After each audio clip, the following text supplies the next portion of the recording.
Welcome back to Out of Left Field. Our complex world runs on numbers, and that includes sports. We live in a time of analytics where we can quantify almost every part of a game. Behind every thrilling victory and outstanding individual performance, there's a group of people tallying the numbers. Sometimes it's just one person, and a lot of the time in this area it's been Jim Burns, sports statistician.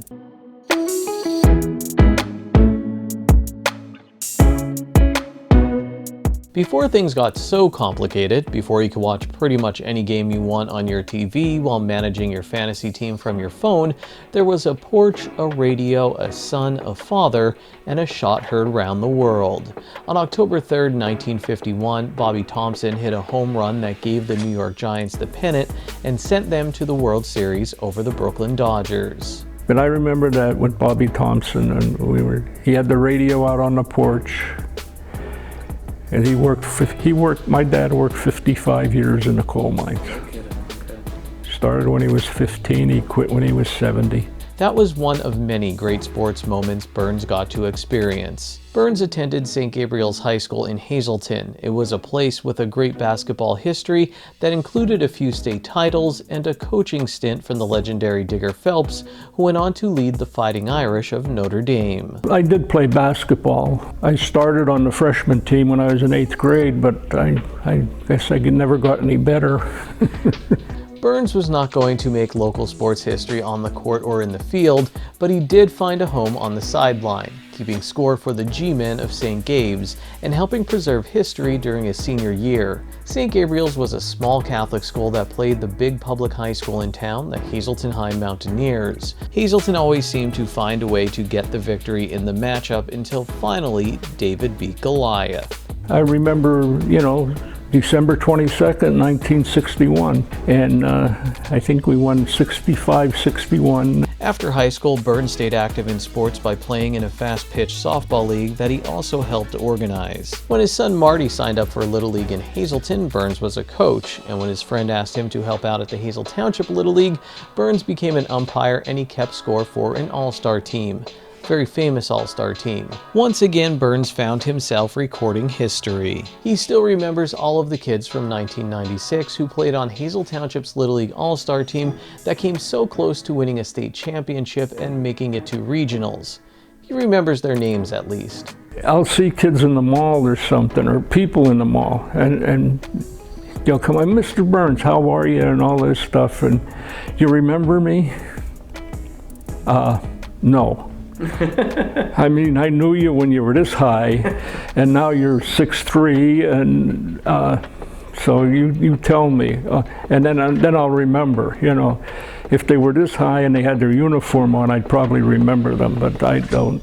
We'll get back to Little League in a second, but let's stick with Jim Burns, the sports statistician who went on to keep score for the Bishop Havey High School football team in Hazleton and for WYLN-TV, working alongside his son and play-by-play man Marty Burns. As a stat man, I think my favorite game was a number of years ago when Hazleton scored 63 points against Williamsport and lost.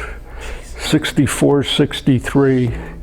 The Williamsport coach he figured enough of this because they scored with under a minute left to cut it to 63-62 and went for 2. We're gonna win or we're gonna lose, but we're getting out of here. What did your stat sheet look like that night? Oh my God, I think I still have it somewhere. You'll notice a theme in Burns' life. He gets involved with a group, meets someone, and they lead him to his next adventure. Joe DeMelfi also works on the WYLN football broadcasts, and when he started coaching with the Wilkes-Barre Scranton Pioneers arena football team and they were looking for a statistician, he recommended Burns.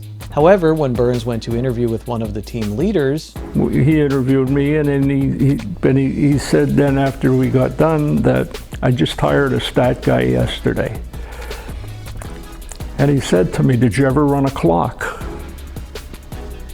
Well, I didn't lie to a certain extent, but I hadn't run a clock. I did run a clock, but I ran a clock when Marty was playing parochial league basketball, like 5th and 6th grade. And I said, yeah, I ran a clock. Well, do you want to run the clock? I said, okay. And I got hired.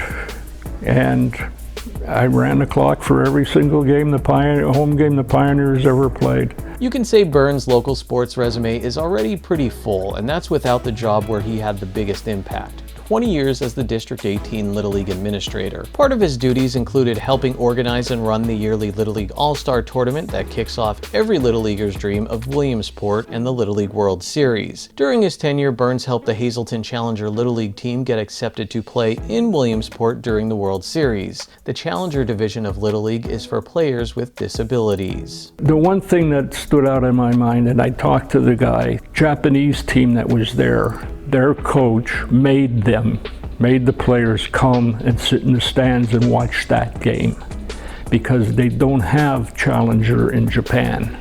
Or at least they didn't back then. But he made them come and say, now, you know, you've got to sit here and you're going to sit here and watch this. And, you know, that sort of made it worthwhile. It was validated it to a certain extent, you know, that these kids were so thrilled.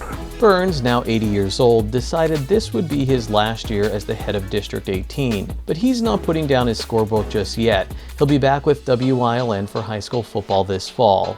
In 2019, the man behind the scenes took center stage when he was inducted into the Hazleton Area Sports Hall of Fame. As I said in my acceptance speech, that I think I scored 7 points in a high school JV game once. I had 2 hits in a fast pitch softball game once, you know, but I organized and, you know, somebody was behind the scenes. I made schedules. I still make schedules for brackets for all-star games, and, you know, somebody had to do that, or the game wasn't going to happen. For years, Jim Burns has been that somebody making sure the games happen, and that we all remember what happened in them. Thank you all so much for watching. Until next time, take it easy, everyone.